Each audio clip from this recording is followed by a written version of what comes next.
Hello बच्चों, let's read this question. The question says the EAN of platinum in potassium hexachloridoplatinate 4 is atomic number of platinum is 78 and the options are 90, 86, 76 and 88. यहाँ पे हमें जो complex दिया है हमें इसमें प्लैटिनम का EAN बताना है. EAN क्या है? Effective atomic number. अभी अगर हम की कॉन्सेप्ट की बात करें तो यहाँ पे हमारा की कॉन्सेप्ट क्या होगा? अभी अगर हम बात करें इफेक्टिव एटॉमिक नंबर की, तो जो इफेक्टिव एटॉमिक नंबर होता है वो किसके इक्वल होता है? Atomic number of central metal,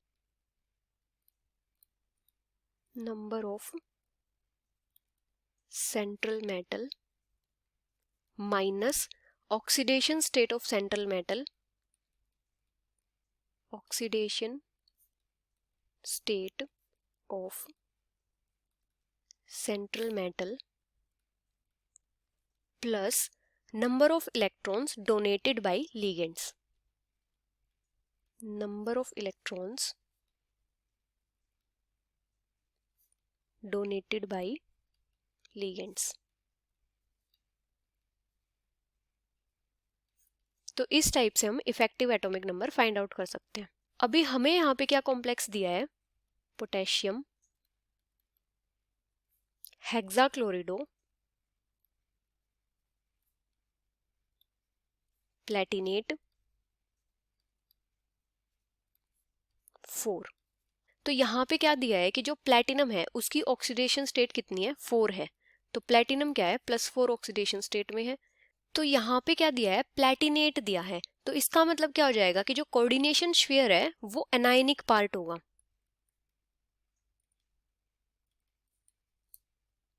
क्योंकि ये कोऑर्डिनेशन स्फीयर में है. और ये जो पोटेशियम है ये क्या है? काउंटर आयन है. ये कोऑर्डिनेशन स्फीयर के साथ होता है. और ये क्या है? कैटायनिक पार्ट भी है.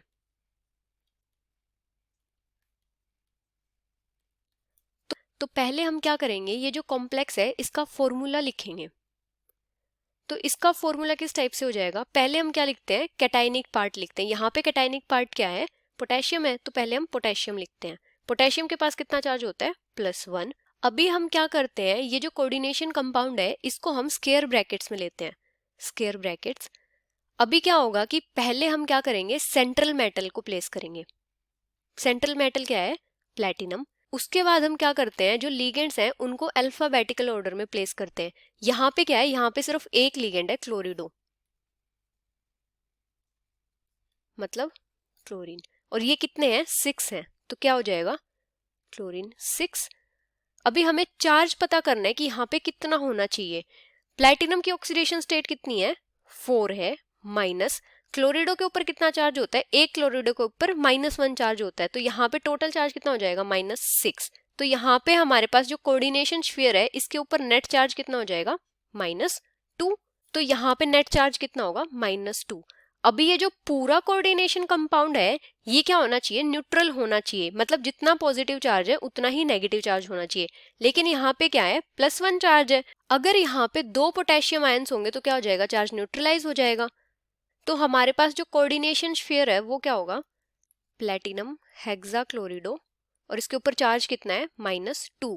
अभी हमें यहाँ पे प्लैटिनम का effective atomic number find out करना है. प्लैटिनम का एटॉमिक नंबर यहाँ पे कितना गिवन है? 78. और प्लैटिनम की ऑक्सीडेशन स्टेट कितनी गिवन है? +4. तो इफेक्टिव एटॉमिक नंबर किसके इक्वल होगा?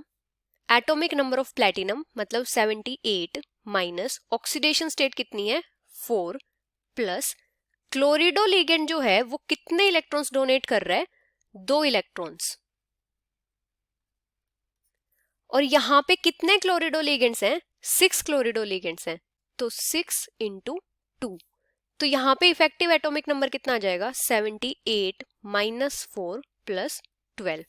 Effective atomic number will be equals to 86. तो जो प्लैटिनम है उसका इफेक्टिव एटॉमिक नंबर कितना होगा? 86. So the final answer is 86, which is option B. Hope you understood it well. Best of luck.